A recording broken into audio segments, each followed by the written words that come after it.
Pumalo sa higit 1 milyon ang dumalaw sa Manila North Cemetery kahapon, pero ngayong araw halos 70% sa bilang na yan ang mababawas sa bibisita. Nasa sentro ng balita si Mela Lesmoras, live! Angelic, nananatili ang mahigpit na seguridad dito sa Manila North Cemetery, pero kumpara nga kahapon, mas maunti na yung mga dumarating ditong dadalaw sa puntod ng kanilang mga mahal sa buhay. Mag-aalas 6 pa lang ng umaga kanina, dumating na rito sa Manila North Cemetery ang pamilya ni Nanay Rosalinda para dumalaw sa kanilang mga yumaong mahal sa buhay. Taon-taon, November 2 raw talaga sila bumibisita rito. Bukod sa pag-aalay ng panalangin at kandila, dito na rin sila nag-almusal para mistulang kasalo na rin nilang kumain ang mga namayapang kaanak. Kung mo magulang mo, mahal mo sila, yun man lang na madalaw mong minsan, may padama mo sa kanilang pagmamahal nyo, okay na. Kaya kami magpamilya. Bukod sa mga ordinaryong mamamayan, himlayan din ng ilang malalaking personalidad ang MNC. Ang puntod ng mga dating presidente ng Pilipinas, inalayan din ng bulaklak ni Pangulong Ferdinand R. Marcos Jr.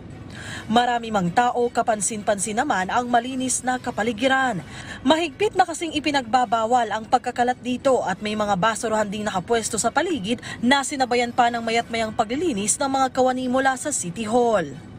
Ayon kay Manila North Cemetery Director Rosel Castañeda, ngayong araw ng mga kaluluwa, inaasahang nasa 200,000 hanggang 300,000 ang bilang ng mga bibisita sa sementeryo.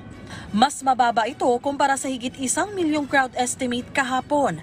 Pero kung ikukumpara ang datos nitong mga nakalipas na taon, halos na ibalik na ang pre-pandemic situation ngayong 2023. Masasabi naman po namin, napakaganda. Naging maayos, matiwasay ang pagraraos namin ng November 1. As expected po namin talaga, tuwing November 1, yan po talaga yung may malaking volume ng mga tao. Ma'am, yung today lang, estimate po, ilan po kaya yung inaasahan natin? Tingin ko aabot pa rin naman tayo ng mga 200 to 300,000. Kasi pwede po kasi ang nangyari, maulan po talaga kahapon, ang ginawa ng mga tao ay hindi na ngayon. Di na rin kami makikipagsiksikan kasi November 1 ngayon. Ngayon na lang kami November 2. Sa panig naman ng Manila Police District, nananatili rin ang mahigpit nilang pagbabantay ng seguridad. Sa buong Maynila, wala naman anila silang naitalang major untoward incident at sana'y manatili ang kaayusan hanggang ngayong araw. Napaalalahanan din natin ulit doon sa mga pinagbabawal. Huwag tayong magdala ng matatalas na bagay, flammable items, baraha, maiingay na bagay at huwag na rin tayong huwag na nating dalhin ang ating mga alagang hayop at pinagbabawal po. Angelic, sa ngayon nga mas maganda yung panahon kesa kahapon. Kasi kahapon umuulan-ulan, kaya naman makikita nyo sa aking likuran na talagang tuloy-tuloy yung pagdating ng mga tao. At Angelic, magandang balita rin dito sa mga bumibisita rito. Patuloy pa rin yung mga iba't ibang serbisyo ng pamahalaan, katulad na lamang ng libreng sakay sa loob ng sementeryo. Meron pa rin naka-standby na medic, ambulansya at iba pang serbisyo rito. Ang magandang balita nga, wala pa na mga naitatalang untoward incident. At para sa mga kababayan nating magtutungo pa ngayong hapon, na paalala nga ay hanggang alas 5 ng hapon bukas itong ang sementeryo. Angelic? Okay, so Mela, sa understanding ko, kahapon, in-extend ng alas 6 ng gabi ang oras ng pagdalaw dyan. Ngayon ba i-extend muli? Angelic, kanina nga sa ating panayam kay Manila North Cemetery Director Castañeda, ang sinasabi niya ay sa ngayon nananatiling 5 p.m. pa rin yung closing nito ang sementeryo. Kahapon kasi, Angelic, in-extend niya ng 1 oras at ginawang 6 p.m. dahil sa dami ng tao at talagang marami nga nakikiusap na sana'y makapasok pa sila, kaya binigyan ng palugit na 1 oras pa. Pero Angelic, dahil inaasahang mas maunti na yung bibisita ngayon, ay ine-expect din ng pamunuan ng Manila North Cemetery na hindi na kailangan pang i-extend muli yung oras ng pagpapapasok dito sa sementeryo. Angelic? Okay, so Mela, paglilinaw lang, so hanggang 5 p.m. maaring pumasok. Pero yung mga nasa loob, hindi ba sila palalabasin? At kung ganoon, hanggang anong oras sila maaring manatili sa loob ng sementeryo? Angelic, ang paliwanag ni Director Castañeda, no, yung 5 p.m. na closing, syempre expected na natin yan na talagang may mga matitira pa sa loob.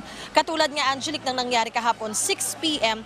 eksakto talagang sinara na nila. Pero yun nga, nagtawag pa sila at in-announce din sa mga bumibisita sa loob ng sementeryo at tuluyang na isara na walang tao itong Manila North Cemetery ng 8 p.m. So may 2 oras na lead time. Mamaya naman, Angelic, pag sinabing ang sarado na ng 5 p.m., syempre, i-anunsyo din yan kahit sa mga nasa loob ng sementeryo at may 2 oras ding lead time para naman tuluyan ng makauwi yung mga nasa loob na bumibisita lamang. So, 7 p.m. Angelic, inaasang sarado na talaga itong ang Manila North Cemetery kung hindi magkakaroon ng pagbabago. Angelic? Kasi ito na rin, paano kung lumabas tapos inabot ng 5 p.m. pero may mga kasamahan pa sa loob, hindi ba sila papapasukin muli? Angelic, actually, sabi ng mga otoridad, may ilan na nakiusap na sinasabi nga ay yung mga kasama nila nasa loob pa, sila ay lumabas lamang. Pero ang paliwanag naman din ng mga otoridad, maaari naman nilang tawagan, may talagang halos lahat naman na ng mga adults ay may mga cellphone na. So maaari nilang tawagan na parang yung mga kasamahang naiwan sa loob ay makalabas din. Kasi nga, Angelic, ang sinasabi naman ng pamunuan ng Manila North Cemetery, ang kanilang mga patakaran ay para rin naman sa kapakanan at kaligtasan ng lahat ng tao dito. Kaya nila yan pinatutupad. Angelic? Alright, maraming salamat, Mela Lesmoras.